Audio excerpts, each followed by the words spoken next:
কোনোদিন সালাম দিয়েছেন? না। শালিকে সালাম দেয়, শালিকে। আরো দাদার শালিকে ঘন ঘন মোবাইলে মিস কল, তোর মোবাইল বাস্ট করবে।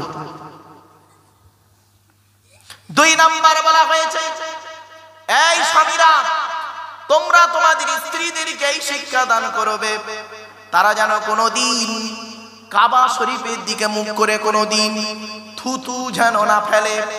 তারপরে বলা হয়েছে, এই স্বামীরা তোমরা তোমাদের স্ত্রীদেরকে এই শিক্ষা দান করবে, তারা যেন কোনোদিনই কাবা শরীফের দিকে মুখ করে কোনোদিন পেশাব পায়খানা যেন না ফেরে। তারপরে বলা হলো, তোমরা তোমাদের স্ত্রীদেরকে এই শিক্ষা দেবে, তারা যেন কোনোদিনই কাবা শরীফের পেছন ফিরে যেন পেশাব পায়খানা যেন না ফেরে।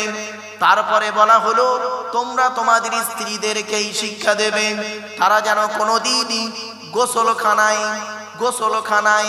পেশাব যেন না ফেরে। তারপরে বলা হলো, তোমরা তোমাদের স্ত্রীদেরকে এই শিক্ষা দেবে, তারা যেন কোনোদিনই গোসলখানায় উলঙ্গ অবস্থায় গোসল যেন না করে। তারপরে বলা হলো, তোমরা তোমাদের স্ত্রীদেরকে এই শিক্ষা দান করবে, তারা যেন কোনোদিন হাতের চুড়ি যেন কোনোদিন একের বেশি ব্যবহার যেন না করে। এক হাতে একটা চুড়ি পরবেন মা বোনেরা, এক হাতে 2টো চুড়ি পরা তোমাদের নিষেধ, আমি বলিনি, নবী বলে গেছেন। এরপরে বলা হলো, তোমরা তোমাদের স্ত্রীদেরকে এই শিক্ষা দান করবে, তারা যেন মাথার বালিশ, কি বলেন বাবা, বালিশ মাথার বালিশ তারা যেন কোনোদিন 2টো ব্যবহার যেন না করে। স্বামী স্ত্রী যখন ঘুমাবে একটি মাত্র লম্বা বালিশে মাথা রেখে ঘুমাবে। স্বামী স্ত্রী যখন ঘুমাবে একটা লম্বা বালিশে মাথা রেখে ঘুমাবে। জিজ্ঞাসা করা হলো, স্বামী স্ত্রী এক বালিশে মাথা রেখে ঘুমালে উপকারিতা কি? নবী বলেন, স্বামী স্ত্রী যদি এক বালিশে মাথা রেখে ঘুমায়, আল্লাহর রহমত ভালোবাসা আল্লাহ বাড়িয়ে দেয়। এই ওয়াজটা শোনার পরে অনেক মুরব্বী বাবাজি মনে মনে বলছে, ওরে মারুফ, 20 বছর আগে কেন এসে গ্রামে ওয়াজটা করলি না? তোর চাচি আর শুতে নেই না। ও দোষটা কি আমার বাপের? তো দোষ, আমার বাপ বে করতে দেরি করেছিল। এই বাচ্চাগুলো বুঝতে পারছে আমার ওয়াজ। চল বল। এরপরে বলা হয়েছে, এই স্বামীরা এইসব ওয়াজ তো শুনুনি, শুনে যান বাপেরা, ইসলামে আনন্দ কে বলেছেন? এই স্বামীরা তোমরা তোমাদের স্ত্রীদের 3 জায়গায় চুমা দেবে, আর স্বামী তার স্ত্রীকে 3 জায়গায় চুমা দেবে। স্ত্রী স্বামীকে 3 জায়গায় চুমা দেবে। 1 নাম্বার হলো কুব্বালাতুল খাদ্দে, এইটার আরবি হলো খাদ্য, এই নরম অংশের আরবি হলো খাদ্য। কুব্বালাতুল মানে চুমা, কুব্বালাতুল খাদ্দে গালে চুমা দেবে, এই নরম অংশতে চুমা দিতে হয়। এ বোকারা অনেকে বোঝে না, শক্ত জায়গায় চুমা দিয়ে ঝামেলা পাকিয়ে দেয়। যা ভুল করেছো আজকে কাজা আদায় করবে, চল যাও বাড়ি। চলে বললাম এটি, চলো। 2 নাম্বার হলো কুব্বালাতুল আইনাইনি, নবীর হাদিস। কুব্বালাতুল আইনাইনি, নবী বলেছেন 2 চোখের মাঝখানে, অর্থাৎ স্বামী তার স্ত্রীর কপালে চুমা দেবে, স্ত্রী স্বামীর কপালে চুমা দেবে। 3 নাম্বার হলো কুব্বালাতুল ইয়াদে, হাতে চুমা দেবে। বাবা, নবীর হাদিস মিথ্যা নয়। কুব্বালাতুল ইয়াদে, হাতে চুমা দেবে। হাতের কোন জায়গায় চুমা দিতে হয়? এই জায়গাতে চুমা দেওয়ার কথা নবী বললেন। এইখানে 19টা শিরা আছে। কটা 19টা শিরা আছে আল্লাহ দিয়েছে। দয়া মায়া মমতা ভালোবাসা ভক্তি শ্রদ্ধা সম্মান সব আল্লাহ এই জায়গাতে দিয়েছেন। স্বামী যখন স্ত্রীর এই জায়গায় চুমা দেয়, স্ত্রী যখন স্বামীর এই জায়গায় চুমা দেয়, আল্লাহর তরফ থেকে রহমত ভালোবাসা নাযিল হয়। আর এ বোকারা বোঝে না, এই জায়গায় চুমা না দিয়ে এই জায়গায় চুমা দেয়, ঝামেলা পেকে যায়। সেদিন ওয়াজ করছি, ওয়াজ করতে করতে যেই বলেছি এই জায়গায় চুমা দেওয়ার কথা, একটা বুড়ো অপর বুড়োকে বলছে, তুলে মলি সাহেব বুড়ি হাতি ধরতে দেয়নি, তো চুমো খাবো কোথায়? বাপেরা বাস্তবটাই বলে গেলাম, কথাটা শুনতে খারাপ লাগলো। এই মেয়ে ছেলেরা, তুমি কেমন স্ত্রী, তুমি কেমন স্ত্রী, তুমি কেমন স্ত্রী। তুমি থাকতে তোমার স্বামী অন্য মেয়ের সঙ্গে পরকিয়া করবে, তুমি স্ত্রী, নারী জাতির কলঙ্ক তুমি। এই স্বামী, এই স্বামীরা, তুমি কেমন স্বামী, তুমি থাকতে তোমার স্ত্রী অন্য পুরুষের সঙ্গে পরকিয়া করবে, তুমি স্বামী না আসামি? আল্লাহর নবীর হাদিসকে আমল করেছো? আমল করুনি বলেই তো তোমার স্ত্রী পরকিয়া করছে, তোমার স্বামী পরকিয়া করছে। আল্লাহর নবীর হাদিসটা শুনে যাও। আল্লাহর নবী বলেছেন, স্বামী স্ত্রী যখন ঘুমাবে, এই মা বোনেরা ভালো করে শুনে নিন হাদিসটা। এই মা বোনেরা, স্বামী স্ত্রী যখন ঘুমাবে, এই গুরুত্বপূর্ণ কথাটি মাথায় রাখবে। স্বামী স্ত্রী যখন ঘুমাবে, একটি মাত্র লম্বা বালিশ ব্যবহার করবে। স্ত্রী যদি ওর মাথার লম্বা চুলটা ওই বালিশের উপরে বিছায় দেয়, আর স্বামী যদি স্ত্রীর চুলের উপরে মাথা রেখে ঘুমায়, ওই স্বামী ওই মুহূর্তে জীবনে কোনোদিন অন্য কোনো মেয়ের কথা ওর মনেই আসবে না। এই ওয়াজটা শোনার পরে আমার মা বোন যারা ওয়াজ শুনছে মনে মনে বলছে, মারুফ ভাই তুই এবার বাড়ি যা, ওদের ঘরে আসতে দে, চুল গলায় দড়িয়ে মেরে দেবো, যা পারিস কর, আমি এই চললুম। বাপেরা বাড়ি থেকে ভাববে, কথাগুলো শুনতে হয়তো হাসি লাগলো, তো বাস্তব কথাটাই বললাম। স্বামী স্ত্রীর মহব্বত ভালোবাসা আল্লাহ দেয়া নিয়ামত ভালোবাসা, তা তো করেন না। আল্লাহর নবী বলেছেন, আজকে স্বামী স্ত্রী এই কাল না তওবা 3 দিন আগে আমাকে একজন ফোন করেছে, হুজুর খুব বিপদে পড়েছি হুজুর। কোথায় থেকে বলছো বাবা? হুজুর আমি গুজরাটে আছি, আহমেদাবাদে। কোথায় বাড়ি বাবা? মুর্শিদাবাদে। কি হয়েছে বাবা? হুজুর আমি আমার স্ত্রীকে 3 বার বলে ফেলেছি। তার মানে বুঝতে পারছেন, মানে তালাক দিয়েছে। তাই বললাম, বাবা পৃথিবীতে আর কোনো ভাষা ছিল না, কোনো শব্দ ছিল না। এই বাবা, এই বন্ধ করতে পারবো নি? কথা বলিস নি বাবা, এই শেষ করতে পারবো 2 মিনিটের মধ্যে। বাবা এই গুরুত্বপূর্ণ কথাগুলো শুনে যান। এই এতক্ষণ যা বলেছি না গুরুত্বপূর্ণ কথা বাবা, একটাও বাজে কথা বলিনি বাবা। চলেন। বলছে হুজুর 3 বার আমি বলে ফেলেছি বউকে। কি বলেছো বাবা? বলছে হুজুর ও আমার ফোন তোলে নে, কি কাজ করছিল ফোন তোলে নে, আর ফোন তুলতেই আমি রেগে গালাগালি করেছি, ও গালাগালি করেছে, করতেই আমি 3 বার 3 তালাক দিয়ে দিয়েছি। আমি, তোমার বয়স কত বাবা? বলছে 32 বছর। তোমার বইয়ের বয়স কত? বলছে হুজুর 26 বছর। বললাম বাচ্চা কাচ্চা আছে? বলছে হুজুর 2টো বাচ্চা। মানে এবার আপনি বলুন তো ওই বাচ্চা দুটোর অবস্থাটা কি? আমি তখন বললাম যে বাবা পৃথিবীতে আর কোনো শব্দ ছিল না, স্বামী স্ত্রীতে ঝগড়া হয়, স্বামী স্ত্রী ঝগড়া হয়, স্বামী তার স্ত্রীকে মারে, অনেক সময় বাজে ভাষাও বলে। তো এত ভাষা থাকতে ওই ভাষাটাই তোমার মুখ থেকে বেরোলো? খবরদার নয়। 6টা মেয়ে হয়েছে, ছেলে হয়নি, এমন লোক নেই? আরে ভাই বলুন না, শুনে নিন। মেয়ে হলে কেন রেগে যান? এই মেয়ের বাপেরা শুনে নিন। হযরতে মুসা নবী নাম শুনেছেন? আরে ভাই বলুন। মুসা নবী একদিন আল্লাহকে বলছেন, আল্লাহ আপনি খুশি হলে কি করেন? আল্লাহ বলছে আমি খুশি হলে আকাশ থেকে পানি বর্ষণ করি। মুসা নবী আবার প্রশ্ন করছে আল্লাহকে, আপনি তার থেকে বেশি খুশি হলে কি করেন? বলে আমি তার থেকে বেশি খুশি হলে বাড়িতে মেহমান অতিথি পাঠিয়ে দিই। যে বাড়িতে মেহমান আসে, আত্মীয় আসে, ওই বাড়িতে আল্লাহর রহমত ঝরে ঝরে পড়ে। এই কথা বলেছি বলে লোকের বাড়ি গিয়ে 13 দিন থাকবেন, 3 দিনের বেশি থাকা যাবে না। নবীজি বলেছেন আত্মীয় বাড়িতে 3 দিনের বেশি থাকা যাবে না, এটা নবীজির কথা, আমার কথা নয় বাপ। চলো 3 নাম্বার, মুসা নবী বলছেন আল্লাহ আপনি সব থেকে বেশি খুশি হলে কি করেন?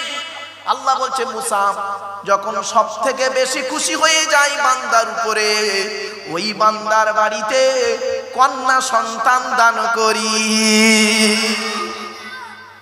কি বুঝলেন? মেয়ে ছেলে হলে মুখ বেঁকে যায়, মেয়ে ছেলে হলে মুখ বেঁকে যায়, খবরদার নয়। একটা কন্যা সন্তানকে নবীজি বলেছেন, কোন বাপের যদি 2 বা 2 এর বেশি, 3 বা 1 বা 1 এর অধিক, 2 বা 2 এর বেশি যদি কন্যা হয়, আর সেই বাপ যদি কন্যাদের লালিত পালিত করে ভালো জায়গায় বিবাহ দিতে পারে, আমি মুহাম্মদ সাল্লাল্লাহু আলাইহি ওয়াসাল্লাম যে জান্নাতে থাকব, ওই জান্নাতে 3 কন্যার বাপের দেখা হবে। কি বুঝলেন? বাড়ি থেকে ভাববেন, বাড়ি থেকে ভাববেন কন্যার প্রতি এত আল্লাহর রহমত, কন্যা সন্তানের প্রতি আল্লাহর এত রহমত রয়েছে, আপনি ভাবতে পারবেন না। এবার আসছি বিশ্বনবী মুহাম্মদ সাল্লাল্লাহু আলাইহি সাল্লামের দুধবা হালিমা এবার প্রশ্ন করছে, মনে পড়ছে না ভুলে গেছে? নবীজি করেছেন কি, নিজের গায়ে চাদর খুলে বিছিয়ে দিলেন বসতে হালিমাকে। হালিমা বসে এবার নবীকে প্রশ্ন করছে, কি বাবা মুহাম্মদ, ছোটবেলায় তোমার মা যখন তোমাকে আমার কোলে দিল দুধ পান করানোর জন্য, যতদিন তুমি দুধ পান করেছো আমার ডান দিকের স্তনটা পান করেছিলে, বাম দিকের স্তনটা কেন পান করনি? নবী কিছুক্ষণ চুপ করে থেকে বলছেন, মা আল্লাহ পান করায়নি তাই করিনি। বললো ওটা তো লাস্ট কথা, কারণটা কি জানতে পারি? নবী কি বললেন শুনে নিন। নবী বললেন, মা আমি আপনার ডান দিকের স্তনটা পান করতাম, আর বাম দিকের স্তনটা আমার দুধ ভাই আব্দুল্লাহ, আপনার পেটের ছেলে, আমার দুধ ভাই আব্দুল্লাহ পান করত। আমি যদি সাধারণ ছেলেদের মতো ডান দিক বাম দিক দুটোই পান করতাম, তাহলে ভাইয়ের হক মারা হতাম। মুহাম্মদকে আল্লাহ কোনোদিনই মায়ের পেট থেকে ভাইয়ের হক মারতে পাঠায়নি। আর আপনি কি করেন? বাপ মারা গেছে, বড় ভাই বেঁচে আছে, বাপ মারা গেছে, বড় ভাই বেঁচে আছে, ছোট ছোট ভাইদের সম্পত্তি নিজের নামে রেকর্ড করে বসে আছে। ও আবার হাজি সাহেব, আরাম কর, রাগ করো না মা, অতি বাস্তব কথা বলছি। আল্লাহর কোরআন জানিয়ে দিয়েছে, আমারে ভুল বুঝতে যাও না। অসুবিধা হচ্ছে নাকি? এবারে আসছি, এই পৃথিবী শুরু হয়েছে একদিন, এই পৃথিবী ধ্বংস হবে একদিন, ঠিক না বেঠিক? এই পৃথিবী ধ্বংসের কিছু লক্ষণ আপনাদের বলে যাচ্ছি, আল্লাহর নবী বলেছেন, আমি সেগুলো আপনাদের তুলে ধরে যাচ্ছি। বাপ, আমি নিজস্ব কোনো কথা বলতে আসি নাই। আল্লাহর নবী বলেছেন পৃথিবী ধ্বংসের লক্ষণ হলো বিদ্যা সমাজ থেকে উঠে চলে যাবে। আজ মাধ্যমিক, উচ্চ মাধ্যমিক, বিএ পাস, এমএ পাস, আলেম, হাফেজ, মাস্টার, ডাক্তার, ইঞ্জিনিয়ার, প্রফেসর বেড়ে গেল। বুড়ো বুড়ি বাপ আর মায়েদের অনেকে ভাতও দেয় না, খবরও দেয় না, ঠিক না বেটি? 2 নাম্বার নবী বললেন পৃথিবী ধ্বংসের লক্ষণ হলো ওয়ায়ুকসারু জিনা, ব্যভিচার বেড়ে যাবে, ব্যভিচার বেড়ে যাবে। ঘরের ভেতরে এখন ব্যভিচার চলছে, ঘরের বাইরে এখনো ব্যভিচার চলছে। বাবা স্বামী স্ত্রী দুজনে চাকরি করে, স্যার একটা ম্যাডামের সঙ্গে গন্ডগোল করে বসে আছে, ম্যাডাম একটা স্যারের সঙ্গে গন্ডগোল করে বসে আছে। সন্ধ্যাবেলা দুজনে যখন বাড়ি আসছে, মোবাইলের নাম্বারগুলো ডিলিট করে দিয়ে সুফি সাহেব হয়ে দুজন ফেরেশতা বাড়ি ঢুকছে, দেখলে মনে হবে না? 3 নাম্বার নবী, বাস্তবগুলো মিলিয়ে দিন, হাতে টাইম নেই অত। 3 নাম্বার নবী বললেন পৃথিবী ধ্বংসের লক্ষণ হলো ওয়ায়ুকসারু শুরুবুল খমার, মদ ও পানও বেড়ে যাবে। তবে অনেকে মনে মনে এখানে মনে মনে ভাবছে, বলছে, অনেকে মনে মনে বলছে, হুজুর আমরা বাংলা মাল খাই না, যা খাই ইংলিশ মাল, হুইস্কি, কিংফিশার, ম্যাকডোনাল্ড, বেলা, ওয়াইন, রিডমিল, ব্লক, ব্রাইন, এসব মদের নাম বললাম রে বাপ। যারা খায় তারা বুঝতে পারছে। সেদিন এরকম মদের নাম বলছি, একটা বুড়ো অপর বুড়োকে বলছে, দেখছি দেখছি হুজুর কিরম কোরআনির আয়াত বলছি, লাউ ঠেলা।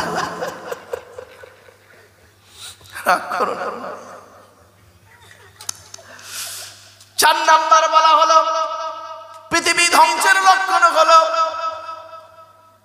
এই এরা পালাচ্ছে নাকি? এই দোস্ত তুই আসবি না চলে যাচ্ছে? হ্যাঁ, ও আর এদিক তাকাবে না, ও আসবে, বস বস বস, আলহামদুলিল্লাহ আমি না হাসির ছলে বললাম, কেন জানেন? একটু মাইন্ডটাকে ফ্রি করার জন্য। 4 নম্বরে বলা হয়েছে পৃথিবী ধ্বংসের লক্ষণ হলো শুধু খাওয়া বেড়ে যাবে। বাবা, পাড়ায় বন্ধন টন্ধন ভালো চলছে? হ্যাঁ চলছে। আচ্ছা, ওই বন্ধনের অফিসারদের গায়ে গায়ে আমার পাড়ার মা বোনগুলো ঘেঁষাঘেঁষি করে বসে বসে গায়ে গায়ে বসে বসে গ্রুপ গ্রুপ করছে। আচ্ছা, আর মা বোনদের শ্বশুরগুলো স্বামীগুলো পাকা পাকা দাড়ি নিয়ে মসজিদে জামাতে নামাজ পড়ছে। কবরে ঢোকো, আদা রসুন বেটে বেটে ঢোক কবরে। একজন মেয়ে ছেলে জাহান্নামায় যাবে, 4 জন পুরুষকে প্রথম জাহান্নামায় ঢোকাবে। নবী বলেছেন, আমি বলিনি। 1 নাম্বার তার বাপ, 2 নাম্বার তার ভাই বা দাদা, 3 নাম্বার তার স্বামী, 4 নাম্বার তার পেটের ছেলে। এই 4 জনের বাইরে কেউ এখানে বসে নেই। মা বোনেদের বলে গেলাম, মায়েরা সুদ কারবার হারাম, কোরআনে আছে, অনেক দলিল আছে, সময় নেই। এরপরে নবীজি বললেন পৃথিবী ধ্বংসের লক্ষণ হলো ঘুষ খাওয়া বেড়ে যাবে। ঘুষ বোঝেন তো? হ্যাঁ, ঘুষ খাওয়া বেড়ে যাবে।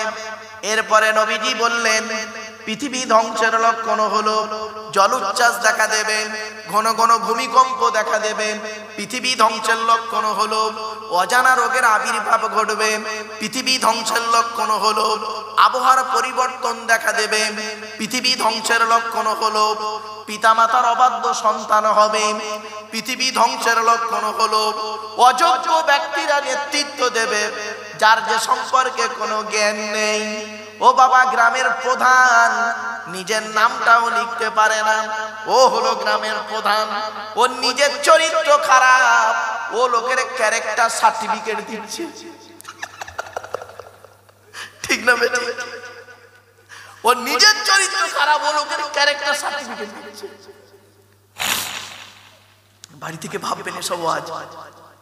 এরপরে নবীজি বললেন পৃথিবী ধ্বংসের লক্ষণ হলো শিক্ষিত লোকেরা অশিক্ষিত লোকেদের সম্মান করবে ভয়েতে। মারাত্মক কথা। শিক্ষিত লোকেরা অশিক্ষিত লোকেদের সম্মান করবে ভয়েতে। ক্লাস 8 ফেল সে একজন মিনিস্টার, তাকে স্যালুট দিচ্ছে একজন আইপিএস অফিসার। ঠিক না বেটি? পৃথিবী ধ্বংসের লক্ষণ হলো স্বামী স্ত্রীর মধ্যে ঘন ঘন গন্ডগোল দেখা দেবে। এই জন্য বলা হয়েছে, এই স্বামীরা তোমরা তোমাদের স্ত্রীদের জীবনে 17টা শিক্ষা দান করবে। কটা?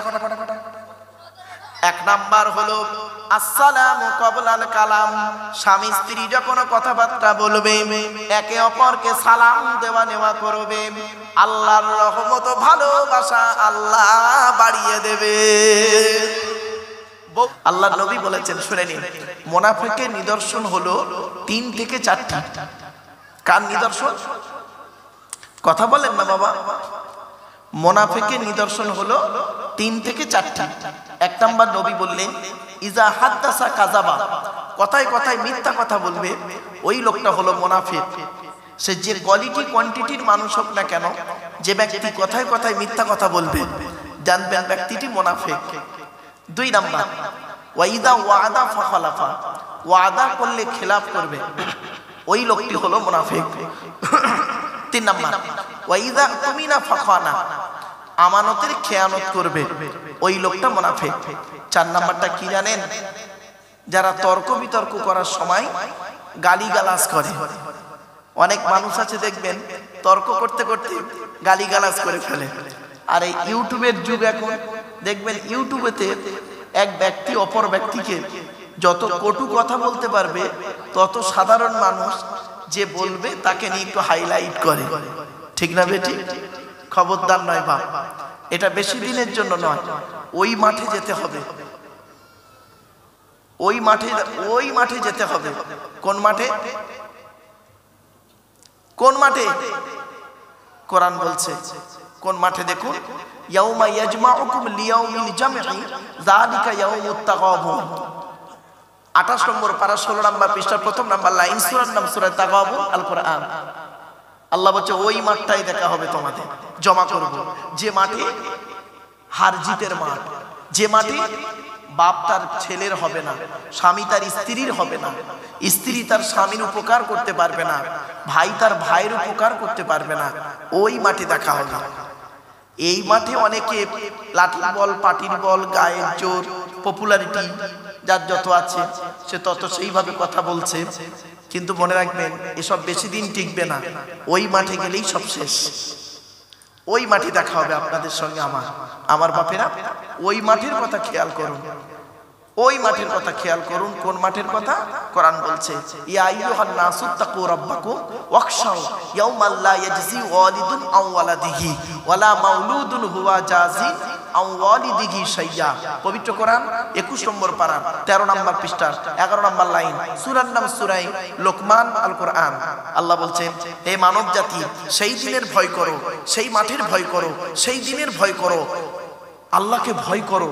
কিরকম করবে? সেই দিনের ভয় করো যেদিন স্বামী তার স্ত্রীর কোনো উপকার করতে পারবে না, বাপ তার বেটার কোনো উপকার করতে পারবে না। সেই মাঠের ভয় করে। কোন দিন? কোরআন বলছে, ইয়াউমা ইয়াফিরুল মারউ মিন আখিহি ওয়া উম্মিহি ওয়া আবি ওয়া সাহিবাতিহি ওয়া বানি। যেদিন বাপ তার ছেলে থেকে চলে যাবে, স্বামী তার স্ত্রী থেকে চলে যাবে, ভাই তার বোন থেকে চলে যাবে, বন্ধু তার বন্ধু থেকে চলে যাবে। বাপেরা, ওই মাঠে কি জবাব দেবেন? সেই জন্য এখানে 2-2.5 ঘন্টা একটু বসুন। আগে আপনাদের জিজ্ঞাসা করি, বাবা আমি না আমার জীবনে কোনোদিন 1994 সাল থেকে নিয়ে আজ পর্যন্ত এই বিগত 30 বছর জলসা জীবনে আমি কোনোদিনের জন্য এই ঘন্টা মাফিক ওয়াজ করতে পারিনি। এটা আমার মায়ের আদেশ। তো বাবা আমি আপনাদের অনুরোধ করছি, আপনাদের হাতে 2-2.5 ঘন্টা সময় হবে কি বাবা? হবে? হবে ইনশাআল্লাহ? হ্যাঁ, ঠিক আছে। কারণ মাঝে রাস্তায় ফেলে রেখে চলে যাবেন না। কারণ আলোচনা করতে বসেছি, আল্লাহর কোরআন নিয়ে বসেছি, অজু অবস্থায় বসেছি। বাপ আমি জীবনে কোনোদিন বেওয়াজুতে ওয়াজ করিনি। আল্লাহ মরণ পর্যন্ত যেন বেওয়াজুতে ওয়াজ না করায়। তো বাবা অজু অবস্থায় বসেছি, আল্লাহর কোরআন নিয়ে বসেছি, আল্লাহর বান্দাদেরকে আল্লাহর কথাগুলো শোনাবো। এর থেকে উত্তম জায়গা, উত্তম জিনিস আর হতেই পারে না। ঠিক না বেঠিক? তাই বাপেরা আমি আপনাদের হাতে ধরে বলছি, একটু গায়ে গায়ে গায়ে গায়ে বসেন বাবা, একটু আগিয়ে আগিয়ে আসেন, গায়ে গায়ে বসেন। আল্লাহর নবী যখন হাদিস বয়ান করতেন, আল্লাহর নবী যখন হাদিস বলতেন, সাহাবীরা গায়ে গায়ে বসে যেতেন, গায়ে গায়ে বসে যেতেন, গায়ে গায়ে একটু জায়গা ফাঁকা থাকতো না, সাহাবীরা গায়ে গায়ে বসে যেতেন। আর আমরা এখন কি করেছি জানেন? জলসার প্যান্ডেলে বক্তা বসে এক জায়গায়, আর শ্রোতা অনেকটা ডিস্টেন্স হয়ে যায় বক্তা শ্রোতার মাঝখানে। আমি আপনাদেরকে রিকোয়েস্ট করছি, যেহেতু একটা শিক্ষা প্রতিষ্ঠানের পাশে বক্তব্য হচ্ছে, তো শিক্ষা সংক্রান্ত কিছু কথা আমি বলবো, তবে 3টি বিষয়ের উপরে কিছু কথা বলবো আমি। কি? 1 নাম্বার, বাপেরা যিনি শিক্ষা নেয় তাকে কি বলে? ইংরেজিতে কি বলে বাবা? স্টুডেন্ট। Who is student? স্টুডেন্টকে আশা করি এই কথার আওয়াজগুলো এই মিশনের যারা স্টুডেন্টরা আছে, 12-এর মেয়েরা এবং ক্লাস 10-এর মেয়েরা আছে, মায়েদেরকে বলছি, মেয়েরা, বোনেরা, মেয়েরা, মায়েরা, একটু তোমরা ফলো করো। Who is student? স্টুডেন্ট কাকে? কে স্টুডেন্ট? কাকে স্টুডেন্ট বলে? ওই 10টায় গেল, 4টেই এলো, আমতলা, জামতলা, বুড়ির বেলতলা, বাঁশতলা, ইকোপার, নিকোপার, চিড়িয়াখানা, ভিক্টোরিয়া, জাদুঘর, তারামণ্ডল, বোটানিক্যাল গার্ডেনে, নদীর পার্কে বসে একটু প্রেম নিবেদন করলো, সারা বছর পড়লো না, পরীক্ষার খাতায় টুকলি করলো, টুকলি করলো, আর স্যার ধরলো, ছুরি মারলো, তারে কোনোদিন স্টুডেন্ট বলে না। স্টুডেন্ট হতে গেলে তার কিছু গুণ থাকতে হয়। STUDENT, এক একটা লেটারের এক একটা গুণাগুণ আছে, তবেই তাকে স্টুডেন্ট বলে। যাকে তাকে স্টুডেন্ট বলে না, পড়লেই স্টুডেন্ট হতে পারে না। বাপ একটু খারাপ সেন্স দেবেন না, একটু বোঝার চেষ্টা করুন। 2 নাম্বার হচ্ছে, যিনি শিক্ষা নেয় তাকে বলা হয় স্টুডেন্ট। আচ্ছা, যিনি শিক্ষা দেয় তাকে কি বলে বাবা? তাকে কি বলে? শিক্ষক। বাংলায় বলে শিক্ষক, ইংরেজিতে কি বলে বাপ? ইংরেজিতে কি বলে? টিচার। তাই তো, teacher. Who is teacher? Teacher কাকে বলে? টিচার কে? পড়ালেই খালি টিচার? ওই 11টায় গেল, 4টেই এলো, আর মাস গেলে মাইনে পেল, একে টিচার বলে? না, ওই টিচার শব্দটার মধ্যে লুকায়িত TEACHER। এক একটা লেটারের এক একটা গুণাগুণ আছে, তবেই তাকে টিচার বলে। যাকে তাকে টিচার বলে না। পড়ালেই শুধু টিচার নয় বাপ, মাথায় রাখুন একটু। এবার আসছি, টিচার আর স্টুডেন্টের সমন্বয় যে জিনিসটা তৈরি হয় সেটা হলো শিক্ষা। ঠিক না বেটি? তাই তো বাবা, বলুন না। ইংরেজিতে কি বলে? এডুকেশন। তাই তো নাকি? আচ্ছা, এডুকেশন কাকে বলে? What is the definition of education? এডুকেশনের সংজ্ঞাটি কি? চলো, ওই এডুকেশন শব্দটার মধ্যে লুকায়িত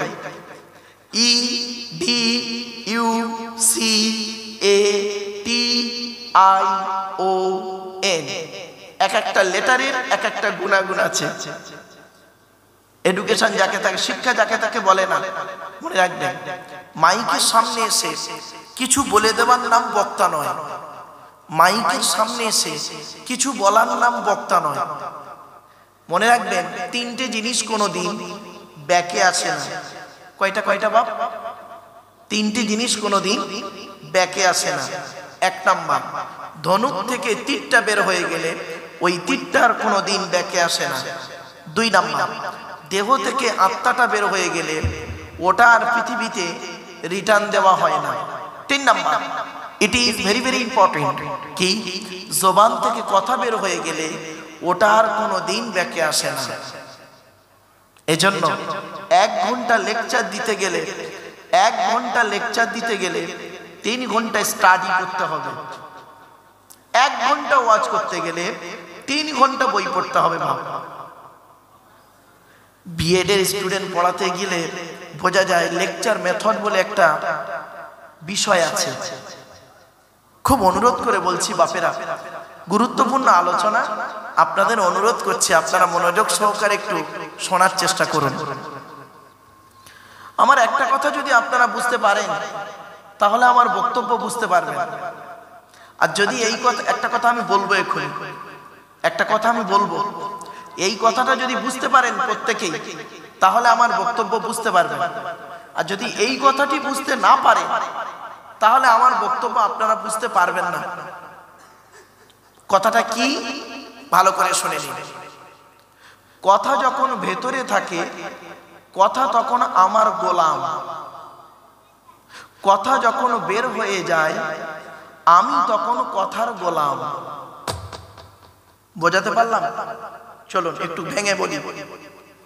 কথা যখন ভেতরে থাকে মানে 2 ঠোঁটের দ্বারায়, 2 ঠোঁটের মাঝখান থেকে জিভের দ্বারায় ভেতর থেকে আমি যেটা বের করব পরিবেশের উপরে নির্ভর করে ও সেইভাবেই বেরোবে। ঠিক না? ঠিক আমার ভাষা বুঝতে পারছেন? যেভাবেই ওকে বের করবো পরিবেশের উপরে নির্ভর করে সেইভাবেই ও বেরোবে। তো কথা যখন ভেতরে থাকে, কথা তখন আমার গোলাম। যেভাবেই বের করব ও সেভাবেই বেরোবে পরিবেশের উপরে নির্ভর করে। আর কথা যখন আমার মুখ থেকে বের হয়ে যাবে, আমি তখন কথার গোলাম। ব্যাস। আমি হাই স্কুল কলেজ টলেজে একটু যাই তো বাপ। কদিন আগে হাওড়া জেলার বাগনান কলেজে গিয়েছিলাম। তো প্রিন্সিপাল সাহেব ছিলেন, প্রফেসররা সব ছিলেন। তা কথা বলতে গিয়ে এই কথাটা বললাম যখন, চমকে উঠেছে অনেকে। মারাত্মক কথা, মনে রাখবেন। কথা যখন ভেতরে থাকে, কথা তখন আমার গোলাম। কথা যখন বের হয়ে যাবে, আমি তখন কথার গোলাম। এজন্য মেপে কথা বলতে হয়। প্রফেট মুহাম্মদ সাল্লাল্লাহু আলাইহি সাল্লাম তিনি কথা বলতেন মেপে বলতেন। আর তিনি নিজের থেকে কোনো কথা বলতেন না। এই কোরআনে আছে ওমা ইয়ানতিকু আনিল হাওয়া ইন হুয়া ইল্লা ওয়াহিয়ুন ইউহা, আল্লাহর ওহী ছাড়া নবী কথা বলতেন না। আর যতটুকু বলতেন নবী প্রত্যেকটা কথার ব্যাখ্যা হতো খুব ব্যাপক ব্যাখ্যা। এজন্য নবীকে বলা হয়েছিল জাওয়ামিউল কালিম, জাওয়ামিউল কালিম বলা হতো নবীকে। মনে রাখবেন বাপেরা। চলো চলো, জিকিরের একাধিক অর্থ হয়। এক নাম্বার জিকির মানে কোরআন, দুই নাম্বার জিকির মানে উপদেশ, তিন নাম্বার জিকির মানে স্মরণ করা বা মনে করা, চার নাম্বার জিকির মানে নামাজ, পাঁচ নাম্বার জিকির মানে গবেষণা করা, চিন্তা ভাবনা করা। গবেষণা করা বা চিন্তা ভাবনা করা। আজকের পৃথিবীতে এই কোরআনকে নিয়ে আমরা গবেষণা করতে পারি, চিন্তা ভাবনা করতে পারি। রাগ করবেন না, পৃথিবীতে সব থেকে বেশি এই ধর্মগ্রন্থটি পড়া হয়, কোরআন বেশি পড়া হয়। আর এটাকে সব থেকে বেশি পড়ে কারা বলতে পারেন? আরে বলুন না রে ভাই, এই কোরআন বেশি পড়ে কারা বলেন একটু? এই কোরআন বেশি পড়ে মুসলমানরা, আর মুসলমানদের থেকে সব থেকে বেশি কোরআন পড়ে হাফেজ সাহেবরা, তাই তো নাকি? বৈজ্ঞানিকরা কিন্তু কোরআন খুব বেশি পড়ে না, হাফেজ সাহেবরা সারাদিন এটাকে মুখস্থ করে গুলে খেয়ে ফেললো। কই একটা হাফেজ সাহেব কোরআন থেকে কোনো একটা জিনিস তৈরি করতে পারলো না, গোটা কোরআনটা মুখস্থ করে ফেললো। আর একটা বৈজ্ঞানিক, অমুসলিম বৈজ্ঞানিক, সে গোটা কোরআনটা পড়লো না, কোরআনের একটা আয়াত নিয়ে গালে হাত দিয়ে চিন্তা করতে করতে কিছু বের করে ফেলবে। কিছু বুঝতে পারছেন আমার ওয়াজ? পার্থক্য এই জায়গাটায়, এই জায়গাটায় পার্থক্য। এই কোরআন কি নিয়ে গবেষণা করছে কারা? America, London, France, Britain, Japan, Jordan, Germany ঠান্ডা করে বসে বসে কোরআন কি নিয়ে গবেষণা করছে। কারা করেছে? Humphry Davy, Michael Faraday, Einstein, Isaac Newton, doctor Maurice Bucaille, mister Cook, mister জাবিরিন, mister Campbell, Raja Rammohan Roy, Ishwarchandra Vidyasagar, Rabindranath Tagore, Acharya Jagadishchandra Bose, Francis বেক, ফ্রান্সিস ডেক, উইলিয়াম স্টিফমুর, William Harvey, Thomas, George Bernard, এরা কোরআন কি নিয়ে গবেষণা করল। আর আমরা মুসলমানরা কোরআনটাকে নিয়ে কি করলাম? কোরআনকে নিয়ে কি করলাম? আমরা ধর্মের ভেতরে মারামারি করলাম। কি? গোল টুপি, লম্বা টুপি, চেরা জামা, ফাড়া জামা, তবলিগ, ফুরফুরা, আবার কি বুকে হাত বাঁধা, নাভির নিচে হাত বাঁধা, হাত তুলে মোনাজাত করা না করা, কিয়াম করা না করা, এই সব নিয়ে জানাজার পরে দোয়া করব কি না করব, এই সব নিয়ে আমরা মারামারি করে একে অপরকে কাফের ফতোয়া দিয়ে ধর্ম থেকে বের করে দিলাম। আর বৈজ্ঞানিকরা, অমুসলিমরা কি করলো? অমুসলিমরা কি করলো? কোরআনকে নিয়ে গবেষণা করে ইসলামের ভেতরে ঢুকে পড়লো। কি আশ্চর্য, কি আশ্চর্য জিনিস! এক জাতি, এক শ্রেণীর মানুষ কোরআন পড়ে ধর্ম থেকে বের করে দিল, বললো কাফের, ও কাফের, ধর্ম থেকে বের হয়ে গেছে, কাফের। আর আরেক শ্রেণীর মানুষ কোরআন পড়ে চিন্তা করে কোরআন ইসলামের ভেতরে ঢুকে পড়ল। কি আশ্চর্য! কোনদিন ভেবেছেন আপনারা? অনুরোধ করে আপনাদের বলে যাচ্ছি, আমার বক্তব্য শুনতে গেলে এই ধরনের চিন্তা ভাবনা থেকে সরে যান বাপেরা। সাল্লু শব্দের চারটা মানে হয়। সাল্লু শব্দ যখন আল্লাহর দিকে সম্পর্ক হয় তখন মানে হয় রহমত। সাল্লু শব্দ যখন ফেরেশতাদের দিকে সম্পর্ক হয় তখন মানে হয় মাগফিরাত। সাল্লু শব্দ যখন বান্দাদের দিকে সম্পর্ক হয় তখন মানে হয় দরুদ। সাল্লু শব্দ যখন অন্য কারো দিকে সম্পর্ক হয় তখন মানে হয় তাসবিহ। একটা শব্দ চার জায়গায় গেল, চার রকম অর্থ হলো। জ্ঞানীগুণী বুদ্ধিজীবী মানুষ আপনারা একটু বোঝার চেষ্টা করুন। দরুদ শরীফ পড়লেন কেন? বিশ্বনবী মুহাম্মদ সাল্লাল্লাহু আলাইহি সাল্লাম তিনি বলেন, মান সাল্লা আলাইকা ওয়াহিদাতান সাল্লাল্লাহু আলাইহি আশারা, যে ব্যক্তি আমার উপরে একবার দরুদ শরীফ পাঠ করবে আল্লাহ রাব্বুল আলামিন তার নামায় আমল নামায় 10টা নেকি লিখে দেবে। জোরে বলুন সুবহানাল্লাহ। আরেকটা হাদিস আল্লাহর নবী বলছেন, মান সাল্লা আলাইকা আশরান ফি আউয়ালি নাহারি ওয়া আশরান ফি আখিরি নাহারি নালাতহু শাফাআতি ইয়াউমাল কিয়ামা। আল্লাহর নবী বলেন, যে ব্যক্তি দিনের শুরুতে আমার উপরে 10 বার দরুদ শরীফ পাঠ করবে, দিনের শেষে আমার উপরে 10 বার দরুদ শরীফ পাঠ করবে, ওই ব্যক্তির শাফাআত সুপারিশ আমি মুহাম্মদ সাল্লাল্লাহু আলাইহি ওয়াসাল্লাম কিয়ামতের মাঠে আল্লাহ খুবই নিকটবর্তী করে দেবে। জোরে বলুন সুবহানাল্লাহ। তো আমার বাপেরা, দরুদ শরীফ একটু বেশি করে পড়বেন, আন্তরিকতা নিয়ে পড়বেন, কৃপণতা করবেন না। আরেকটা হাদিস বলছি, আমরা যে দোয়া চাই না বাবা, বলুন না, আখেরি মোনাজাত একটা হবে নাকি?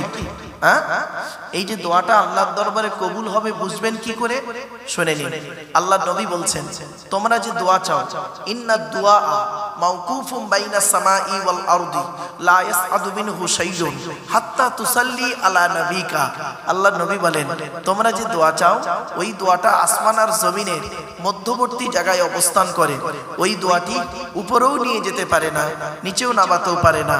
হাত্তা তুসাল্লি আলা নবিকা, যতক্ষণ পর্যন্ত তোমরা নবীর উপরে দরুদ পড়ে দোয়া যদি না চাও। এই জন্য নবীর উপরে দরুদ পাঠ করে দোয়া চাইলে এই দোয়া আল্লাহর দরবারে কবুল হয়। জোরে বলুন সুবহানাল্লাহ। আমি আপনাদেরকে এমনি এমনি দরুদ শরীফটা পড়ালাম না, যাই হোক আরো অনেক হাদিস আছে দরুদের অনেক হাদিস। আল্লাহর নবী একদিন মসজিদে নববীতে ঢুকলেন, 3টে মেম্বার। প্রথম মেম্বার উঠে বললেন আমিন, দ্বিতীয় মেম্বার উঠে বললেন আমিন, তৃতীয় মেম্বার উঠে বললেন আমিন। সাহাবীরা জিজ্ঞাসা করলেন, হে নবী, আপনি মেম্বার উঠে আমিন আমিন করলেন কেন? নবী বললেন, শোনো, ওই ব্যক্তির প্রতি আল্লাহর গজব যে ব্যক্তি পৃথিবীতে রমজান মাস পেল, সুস্থ শরীর নিয়ে রোজা আদায় করলো না, ওই লোকটার প্রতি আল্লাহর গজব। দ্বিতীয় মেম্বার উঠে বললেন আমিন। কেন? জিবরাইল ফেরেশতা বললেন, ইয়া রাসূলুল্লাহ, ওই লোকটার প্রতি আল্লাহর গজব যে লোকটা পৃথিবীতে বৃদ্ধ পিতামাতা পেল, আর সেই বৃদ্ধ পিতামাতা সেবা না করে কবরে গেল। 3 নাম্বার আমিন কেন বললেন? নবী বললেন, ওই লোকটার প্রতি আল্লাহর গজব যার সামনে মুহাম্মাদের নাম উচ্চারণ হলো আর সে নবীর উপরে দরুদ পেশ করলো না, ওই লোকটার প্রতি আল্লাহর গজব। এজন্য আমি আপনাদেরকে অনুরোধ করে বলছি, বাপ, আমি দরুদ শরীফ একবার পড়িয়েছি, কিন্তু দরুদ সম্পর্কে 2-1টা হাদিস আপনাদেরকে আমি বললাম, আপনারা এগুলো আমল করার চেষ্টা করবেন। বাপ, दीन मिला ईमान मिला, पढ़ने के लिए कुरान मिला, जो कुछ देने का था सब कुछ दिलवा दिया कमली वाले ने। कलमा तैयबा ला इलाहा इल्लल्लाह, ला इलाहा इल्लल्लाह, ला इलाहा इल्लल्लाह मुहम्मदुर रसूलुल्लाह सल्लल्लाहु अलैहि वसल्लम। এই যে কলেমায়ে তৈয়বা বারে বারে বলার নাম আমরা কি বলি? জিকির, তাই তো বাবা? বলেন না, একটু কথা বলেন আমার সঙ্গে। কলেমায়ে তৈয়বাকে বারে বারে বলার নাম আমরা জিকির বলি। জিকির শব্দের একটা অর্থ নয়, জিকির শব্দের অনেকগুলো অর্থ হয়। আমি কয়েকটা অর্থ আপনাদের বলি। জিকির মানে কোরআন। কি বললাম বাপেরা? জোরে বলুন একটু।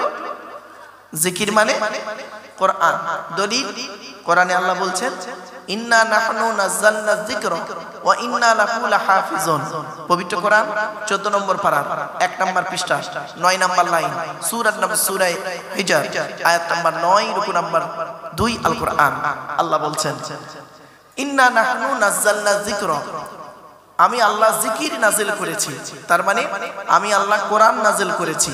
ওয়া ইন্না লাহু লাহাফিজুন, এই জিকিরকে হিফাজত করার মালিক হলাম আমি আল্লাহ, তার মানে এই কোরআনকে হিফাজত করার মালিক হলাম আমি আল্লাহ। এখানে জিকির মানে লা ইলাহা ইল্লাল্লাহ বলা নয় বাবা, জিকির মানে হলো কোরআন। সুবহানাল্লাহ বলা গেল না? আসলে আপনারা টেনে টেনে বলার পরে সুবহানাল্লাহ বলতে ভালোবাসেন না? আপনারা টান খুব ভালোবাসেন, তাই তো নাকি? হ্যাঁ, টেনে টেনে বললে খুব ভালো লাগে না? বাপেরা শুনে নিন, টেনে বলার থেকে টানের সময় এলে টান দেবো, চিন্তার কোনো কারণ নেই। টানের সময় এলে টেনে বলবো, তবে কথাগুলো একটু মনোযোগ সহকারে শ্রবণ করুন। 2 নাম্বার, জিকির মানে হলো উপদেশ। কি বললাম বাবা? জিকির মানে উপদেশ। দলিল কোরআনে আল্লাহ বলছেন ফাযাক্কির বিল কুরআনি মান ইয়াখাফু ওয়াঈদ। পবিত্র কোরআন 26 নম্বর পারা 19 নম্বর পৃষ্ঠা একেবারে 14 নম্বর লাইন 12 নম্বর লাইন সূরার নাম সূরা কফ আয়াত নম্বর 45। আল্লাহ বলছেন ফাযাক্কির, নবী মানুষকে তুমি উপদেশ দান করো। কিসের মাধ্যমে উপদেশ দেবে? বিল কুরআন, কোরআনের মাধ্যমে মানুষকে উপদেশ দান করবে। যাই তাই ওয়াজ করা যাবে না গো বাপ, মন গড়া যাই তাই ওয়াজ করা যাবে না। আল্লাহ নিজেই বলছে মানুষকে উপদেশ দান করবে কোরআনের মাধ্যমে, মানুষকে আহ্বান করবে কোরআনের মাধ্যমে। আমি বলিনি, কোরআন বলছে উদউ ইলা সাবিলি রাব্বিকা বিল হিকমা ওয়াল মাউইজাতিল হাসানা ওয়াজাদিলহুম বিল্লাতী হিয়া আহসান। পবিত্র কোরআন 14 নম্বর পারার 20 নম্বর পৃষ্ঠা একেবারে 11 নম্বর লাইন সূরার নাম সূরা নাহাল আল কোরআন।